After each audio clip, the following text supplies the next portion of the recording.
Right at the top of the bulletin, developments coming in from the Parliament after the ruckus that broke out yesterday in Lok Sabha with Congress and BJP writing to the Speaker for action.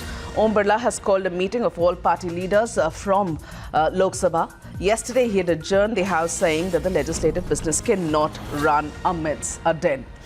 Now, today in the morning, of course, two important things that are going to happen at the Parliament. First, of course, is the Prime Minister's meeting with the Delhi Chief Minister, Mr. Arvind Kejriwal. That is expected to happen at 11. But then, as far as the Parliament is concerned, this major ruckus that happened yesterday, now the Speaker has summoned people from all parties being represented there in the lower house. Samia is there joining us live on the broadcast. Samia, what is expected in this meeting? Because clearly yesterday the BJP has pushed very, very hard.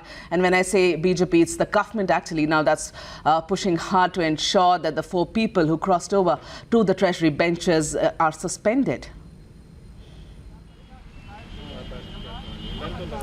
Well, we saw some unprecedented scenes yesterday, Megha, as far as the Lok Sabha is concerned, where the opposition leaders almost came into physical clashes with the leaders from the Treasury benches. And Ramya Haridas, for that matter, had written an emotional note to the Speaker saying that she was physically heckled for the 3rd time around, where being an opposition MP, she has a right to protest on the floor of the House and demand answers from the government. But because she is hailing from a Dalit community, is that the reason why she is being physically heckled for that matter? And however, this charge was refuted by the BJP MPs to say that the opposition leaders came out to charge at them and they almost came at blow, and only in self-defense did they had to push them away. So clearly, as far as the Speaker is concerned, he did not take these scenes very kindly and he had to adjourn the House for the day, claiming that the legislative business of the House cannot take place amidst such ruckus. And right now, as we speak, there is a meeting of all the floor leaders from every individual party that has been called together. There needs to be some consensus to ensure that the legislative business of the House takes place. This is the budget session that has resumed once again, and there needs to be discussion. Sure, as far as the opposition is concerned,